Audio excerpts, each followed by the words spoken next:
Hallo und willkommen bei den Matrixern mal wieder mit Jonathan und Shiva. Heute haben wir wieder ein spannendes Thema und zwar DMT-Wichse. What? what? DMT-Wichse? Was ist denn das? Ja,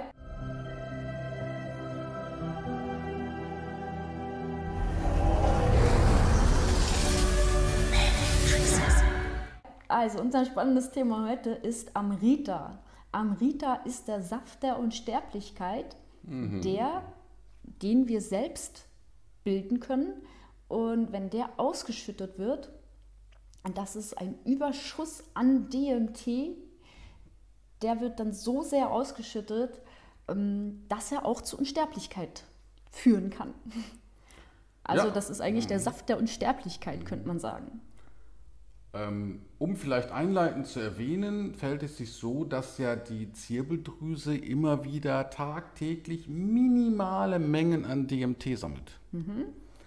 Und wenn irgendwann der Todeszeitpunkt gekommen ist, hat die Zirbeldrüse sozusagen immer eine bestimmte Basismenge, die sie eben im Laufe des Lebens gesammelt hat, um sie dann mit einem Mal auszuschütten, wenn man stirbt.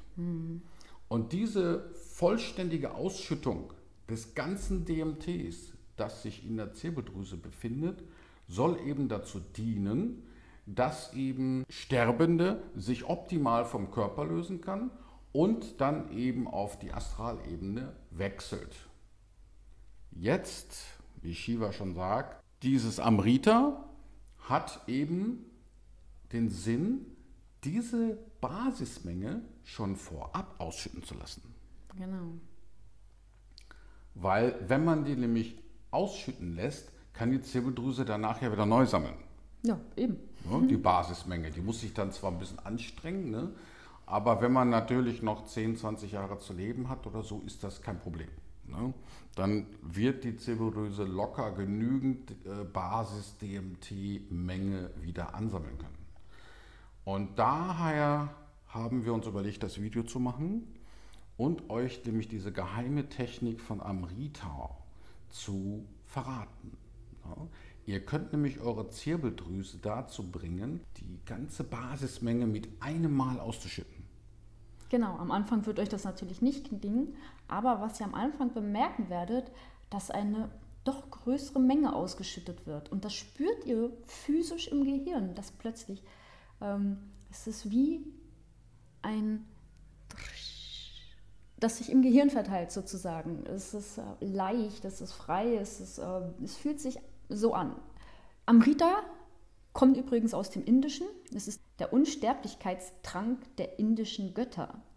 Ja, und wenn diese Menge an DMT ausgeschüttet wird, führt das natürlich, wenn man es noch nicht richtig oder vollständig macht, dennoch zu Effekten wie Erkenntnissen spontan oder zu Bewusstseinserweiterung. Also diese Mehrausschüttung an DMT, kann sich jeder denken, hat natürlich auch andere spannende Nebeneffekte. Oh ja, und wenn man nämlich diese Technik macht, die wir euch vielleicht gleich verraten werden, dann kann das wirklich im Kopf knacken. Ja. Ja, oder? Ja, denn dann bricht hinten sozusagen an der Zirbeldrüse etwas auf, so dass eben das ganze DMT auf einmal ausgeschüttet werden kann. Das ist jetzt nichts Schlimmes. Das ist jetzt nicht, dass dann euer Gehirn kaputt ist oder eure Zirbeldrüse. Sie öffnet sich einfach. Und das spürt ihr durch einen Knack. Aber wir müssen euch auch warnen. Ja. Denn wenn solch eine größere Menge DMT plötzlich aus der Zirbeldrüse ausläuft, weil man verletzt ja damit ein bisschen die Zirbeldrüse, dann, was dann geschieht, geschieht wirklich in der Verantwortung eines jeden selbst. Denn der Effekt, der dann da eintritt, kann nämlich das Bewusstsein schon sehr stark verändern bzw. erweitern. Und es können Dinge auftauchen, ganz plötzlich, die schon für Desorientierung sorgen können oder einen verunsichern können. Oder plötzlich Dinge sehen, die man vorher nicht gesehen hat. Also es kann das schon über ein hereinstürmen, was man dann für Wahrnehmungen hat. Und aus dem Grund sei eine Warnung angebracht, diese Technik anzuwenden, denn sie ist schon ja, ein bisschen gefährlich, würde ich sagen. Genau. Ja, die Technik besteht eigentlich darin, den Druck auf die Zirbeldrüse zu erhöhen. Das heißt, einen energetischen Stock sozusagen zu schaffen zwischen Gaumen, weil der kann eine Menge Druck ausüben, also die Zunge auf den Gaumen, und diesen Stock sozusagen so sehr zu manifestieren, dass er immer stärker gegen die Zirbeldrüse drückt und irgendwann die Zirbeldrüse auch aufdrückt. Genau. Und ja, das kann man schon mehrfach am Tag üben. Immer mal wieder hier und da eine Minute intensiven Druck ausüben, um eben die Zirbeldrüse dazu zu bringen, sich zu öffnen und das DMT, also das Amrita, auszuschütten. Ja, natürlich werden sich jetzt einige fragen, wie geht denn diese Technik genau? Ja. Ne? Meinst du, wir sollten das verraten? Ich denke mal schon, dass das geht. Ja? Okay. Also du hast gerade von einem Stab gesprochen. Genau, also ich spüre das als Stab, der eben den Druck auf die Zirbeldrüse ausübt und dann auch schon Amrita oder DMT ausschüttet, wenn der Druck stark genug wird. Ja, aber jetzt kann man sich ja nicht so recht vorstellen, was für ein Stab. Energetisch, einfach eine energetische Verbindung von Gaumen zu Zirbeldrüse. Aha, okay. Also stelle ich mir im Geiste einen Stab vor, also ein Stab, der von hier unten ausgeht. Ja, von der Zungenspitze, die an den Gaumen drückt eigentlich. Von der Zungenspitze. Von der Zungenspitze drückt man unten gegen den Gaumen, ne? An einer bestimmten Stelle. Und zwar da, wo die Kuhle im Gaumen ist. Ja. Vorne im Gaumen, wenn ihr mal mit der Zungenspitze so lang fühlt, ist da eine Eindellung. Und da schiebt also sozusagen den Kiefer ein bisschen nach vorne, den Unterkiefer, nehmt eure Zungenspitze und drückt mit aller Kraft gegen diese Delle im Gaumen. Dann mache ich das mal kurz vor. Ich bin gespannt. Ihr nehmt die Zunge, schiebt den Unterkiefer etwas vor. Sieht nicht super sexy aus, aber ist sehr effektiv. Und wenn ihr dagegen drückt, drückt ihr so intensiv, visualisiert am besten auch diesen Stab, diesen energetischen Stab an die Zirbeldrüse und irgendwann werdet ihr merken, dass ihr mitten im Kopf plötzlich einen Druck verspürt. Dann spürt ihr schon die Zirbeldrüse. Ich mache es nochmal kurz vor. Ja, feste drücken. Auf jeden Fall. Es fängt auch überall an zu kribbeln schon. Also es ist wie zum Beispiel die DMT-Atemübung, die wir haben. Die ist ja auch sehr intensiv und die schüttet ja auch sehr schnell sehr viel DMT aus. Nur, dass man dafür keine große Atemtechnik machen muss. Aber wenn man die kombinieren würde, wow. Ja, das wäre heftig. Erst die Atemtechnik und dann den Gaumen und die Zunge. Hallo. Ja. Wichtig ist dabei, wenn man mit der Zungenspitze gegen den Daumen drückt, dass man sich auch so eine Linie denkt. Genau. Ne? Die eben bis zur Mitte des Gehirns, genau in der Mitte des Gehirns zur Zirbeldrüse hinausreicht. Und natürlich, dass dieser Stab so dagegen drückt, sodass man mit der Zeit irgendwie wirklich so sich dafür sensibilisiert, dass da ein Druck auf die Zirbeldrüse ausgeübt wird. Das braucht ein bisschen Training. Wie gesagt, man muss sich dafür schon sensibilisieren und häufiger üben. Ruhig, egal wo eigentlich. Ne? Man kann das doch überall üben. Genau, immer mal 30 Sekunden hier oder da.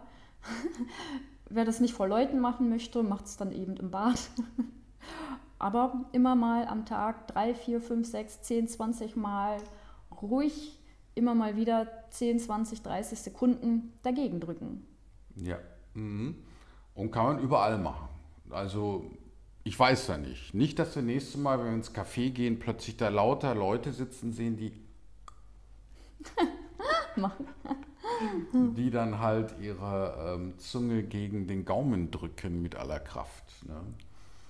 Aber wichtig, dass durch diesen Druck, der da ausgeübt wird, dass man den irgendwann dann oben in der Zirbeldrüse fühlt und richtig anspannt auch. Ne? Ja, genau. Also mit aller Kraft die Zunge dagegen drückt und dann merkt man, dass der ganze Kopf sich verspannt. Genau. Ne? Der ganze Kopf verspannt sich und da muss man eben diesen Druck, den man da erzeugt, versuchen hoch zur Zirbeldrüse zu steuern oder zu lenken. Auch fokussieren, also zusammenziehen. Man spürt, wenn man mit der Zungenspitze dagegen spürt, spürt man den Druck im ganzen Kopf. Aber den Fokus musst du wirklich auf diesen einen Punkt an der Gaumenspitze mit dem Stab hoch in die Zirbeldrüse spüren. Also den Druck wirklich komprimieren auf einen Stab zur Zirbeldrüse. Ist am Anfang nicht einfach, aber geht relativ schnell, wenn man ein Gefühl dafür bekommen hat, dass man wirklich den Druck konzentriert auf einen Punkt, also auf eine Linie sozusagen. Also das geht schon, ist auch jetzt nicht super schwierig, kriegt ihr bestimmt hin. Ja, aber denkt dran, irgendwann macht es dann Knack im Kopf, ne? Und dann habt ihr einen Knacks, ne? Um das mal humorvoll auszudrücken.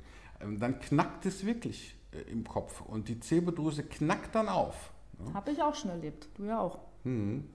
Und daher sollte man überlegen, ob man das wirklich möchte, weil das kann natürlich auch Angst machen, wenn es plötzlich so laut im Kopf knackt.